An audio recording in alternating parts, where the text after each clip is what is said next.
ഹോണ്ടയുടെ കാറുകൾ എന്ന് പറയുമ്പോഴത്തേക്കും ആദ്യം മനസ്സിൽ ഓടിയെത്തുന്നത് വെച്ച് കഴിഞ്ഞാൽ ഹോണ്ടയുടെ അതിൻ്റെ എഞ്ചിൻ്റെ ആ ഒരു ക്ഷമതയും അല്ലെങ്കിൽ അതിൻ്റെ ഒരു ഡ്യൂറബിലിറ്റി ഒക്കെയാണ് അല്ലേ.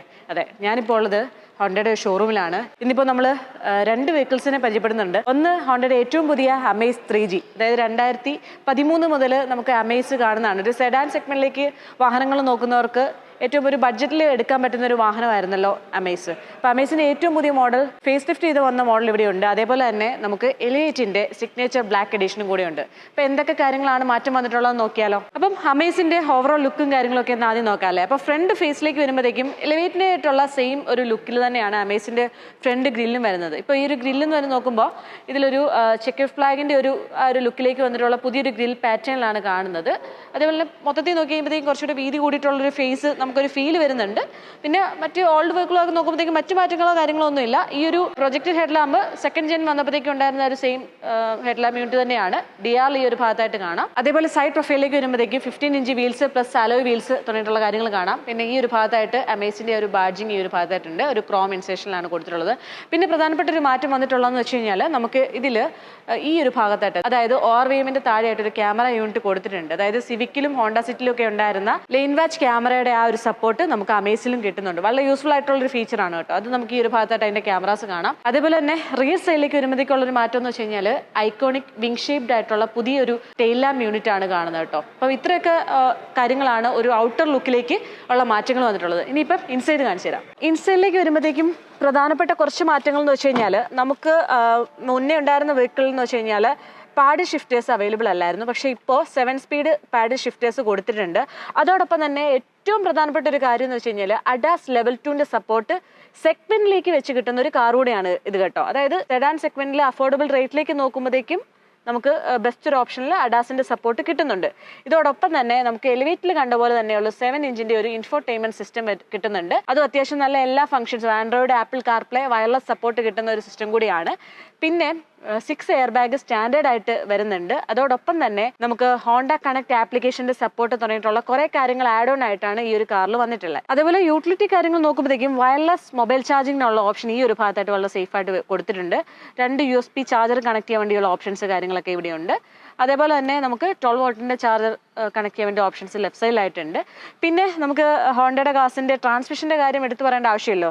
CVT ട്രാൻസ്മിഷൻ ആണ്. ഏറ്റവും പെർഫോമൻസ് കിട്ടുന്ന ഓട്ടോമാറ്റിക് ഒക്കെ ഓടിക്കാൻ ആഗ്രഹിക്കുന്നവർക്ക് വളരെ ഇഷ്ടപ്പെടുന്ന ഒരു ട്രാൻസ്മിഷൻ ആണ്.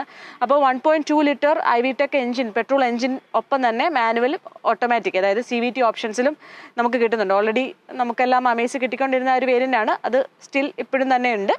ഡീസൽ ഓപ്ഷൻ അവൈലബിൾ അല്ല എന്ന് മാത്രം. അതേപോലെ ഈ ഒരു കാറിൽ എനിക്ക് പേഴ്സണലി ഇഷ്ടപ്പെട്ട ഒരു ഭാഗം എന്ന് വെച്ച് കഴിഞ്ഞാൽ ഈ ഒരു സ്റ്റിയറിംഗ് യൂണിറ്റ് ആണ് കേട്ടോ. കാരണം ഇതിൽ തന്നെ ഇപ്പോൾ അഡാസിന്റെ ആ ഒരു കൺട്രോൾസ് കാര്യങ്ങളൊക്കെ കൺട്രോൾ ചെയ്യാൻ വേണ്ടിയുള്ള കുറച്ച് സ്വിച്ചസ് ആഡ് ഓൺ ആയിട്ട് കൊടുത്തിട്ടുണ്ട്. അതേപോലെ തന്നെ ഹോണ്ട കാസ് ഡ്രൈവ് ചെയ്യാൻ വേണ്ടി വളരെ ഇഷ്ടമാണ് കേട്ടോ. വളരെ റിഫൈൻഡ് ആയിട്ടുള്ള അധികം നോയ്സ് ഒന്നും ഇല്ലാത്തൊരു എഞ്ചിനാണ്. പിന്നെ നമുക്ക് സീറ്റിംഗ് കംഫർട്ട് ആണെങ്കിലും ലോങ് ജേർണിയിലൊക്കെ ആണെങ്കിലും വളരെ നമുക്ക് പീസ്ഫുൾ ആയിട്ട് ഡ്രൈവ് ചെയ്യാൻ പറ്റുന്ന കാസാണ് ഹോണ്ടയുടേത്. അടുത്തത് നമ്മളിവിടെ വന്നപ്പോഴത്തേക്കും 2 മോഡൽസ് കൂടി ഇവിടെ ഉണ്ട്. അതായത് ഒന്ന് നമ്മുടെ എലിവേറ്റിന്റെ നോർമൽ നമ്മൾ കണ്ടുകൊണ്ടിരുന്ന ഒരു മോഡലാണ്. പക്ഷേ അതിൽ നിന്ന് വ്യത്യസ്തമായിട്ട് ഇതേ black edition, signature black edition elevate ആണ് ഈ കാണുന്നത്.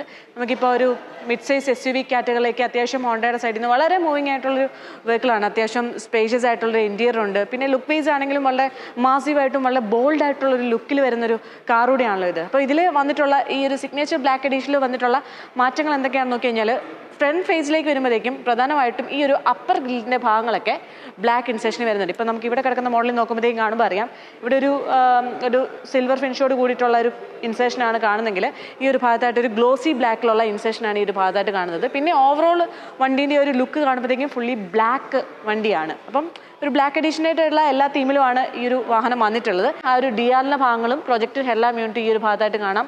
ഒരു ഫ്രോഗ് ലാമ്പ് ഈ ഒരു ഭാഗത്തായിട്ടുണ്ട്. അതേപോലെ പ്രധാനപ്പെട്ട മാറ്റങ്ങളിലൊന്ന് വെച്ച് കഴിഞ്ഞാൽ ഈ ഒരു റൂഫ് റെയിലിൻ്റെ ഭാഗങ്ങൾ വരുമ്പോഴത്തേക്കും ഈ ഒരു ഭാഗങ്ങളും ടോട്ടലി ബ്ലാക്ക് ആയിട്ടുണ്ട്. ഇപ്പോൾ ഈ ഒരു വാഹനത്തിൽ നോക്കിയേ ഒരു വേറെ ഷെയ്ഡിലാണ് വരുന്നത്. പക്ഷേ ഇങ്ങോട്ടേക്ക് വരുമ്പോഴത്തേക്കും ഫുള്ളി ബ്ലാക്ക് റൂഫ് റെയിൽ വരുന്നുണ്ട്. അതേപോലെ സൈഡ് പ്രൊഫൈലിലേക്ക് വരുമ്പോഴത്തേക്കുള്ള മാറ്റങ്ങൾ നോക്കിയേ. ഇപ്പോൾ ഈ ഒരു വാഹനത്തിൽ ഫുള്ളി ബ്ലാക്ക് അലോയ് വീൽസ് കാണാം. 17 ഇഞ്ച് വീൽ പ്രൊഫൈലാണ് വരുന്നത്. പക്ഷേ നോർമൽ മോഡലിലേക്ക് വരുമ്പോഴത്തേക്കും ഒരു ഡ്യുവൽ ടോണിലുള്ള അലോയ് വീൽസ് ആണ് കാണുന്നത് അല്ലേ. പെട്ടെന്ന് കാണാൻ വേണ്ടിയാണ് കേട്ടോ ഒരു ഡിഫറൻസ് രീതിയിൽ പറയുന്നത്. അപ്പോൾ ഇതിലൊരു ബ്ലാക്ക് ഇൻസേഷനുള്ള അലോയ് വീൽസ് കാണാം. പിന്നെ യുണീക്കായിട്ട് സിഗ്നേച്ചറിൻ്റെ ആ ഒരു ബാഡ്ജിങ് ഈ ഒരു ഭാഗത്തായിട്ട് കൊടുത്തിട്ടുണ്ട്.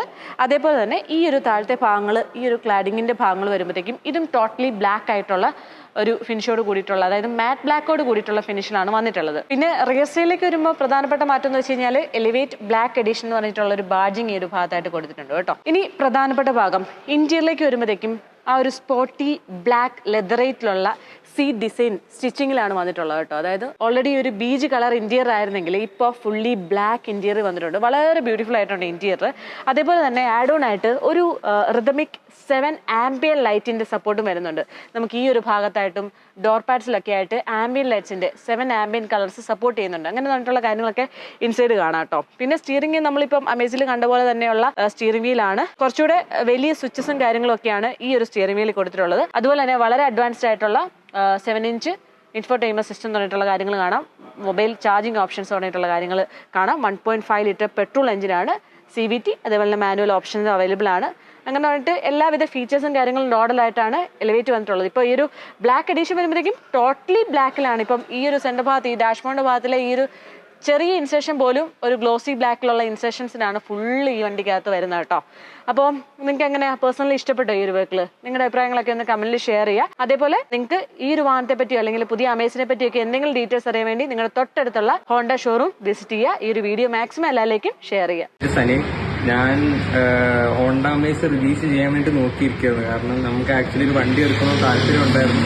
അങ്ങനെ ആ ഒരു ടൈം പീരീഡിൽ റിലീസ് ചെയ്ത വണ്ടികളൊക്കെ വെച്ച് ഇപ്പോൾ ഫീച്ചേഴ്സിൽ എനിക്ക് തോന്നുന്ന ഏറ്റവും വാല്യൂ ഫോർ മണി ആയിട്ട് തോന്നിയത് അമേസ് ആയതുകൊണ്ടാണ്. അപ്പോൾ ഞങ്ങൾ റിലീസായ ഡേറ്റിൽ തന്നെ വിളിച്ച് കാര്യങ്ങളൊക്കെ അന്വേഷിച്ചു. എല്ലാവരും ഭയങ്കര ഹെൽപ്ഫുൾ ആയിരുന്നു.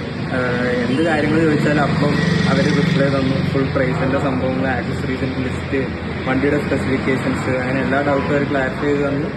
പിന്നെ വണ്ടിയുടെ ബുക്കിംഗ് തൊട്ട് ഡെലിവറി വരെ എല്ലാം നല്ലൊരു സ്മൂത്ത് എക്സ്പീരിയൻസ് ആയിരുന്നു. Overall we are very happy. Thank U.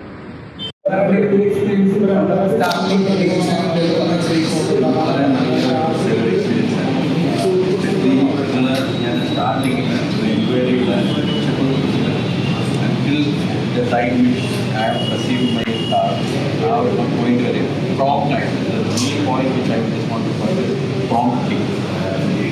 First, നമ്മുടെ ടെസ്റ്റ് ഡ്രൈവ് ആണ് 12:30 നിങ്ങൾ വരാമെന്ന് പറഞ്ഞു. 12:30 എത്തി. അതേപോലെ തന്നെ അതിന് കഴിഞ്ഞ ഓരോ update you are giving prompt ആയിട്ട് ഓരോ അപ്ഡേറ്റ് ചെയ്യുന്നുണ്ടായിരുന്നു. I M 100% satisfied with your delivery service experience. This was an excellent service by Vision Honda. I had contacted Ashwin and sales team.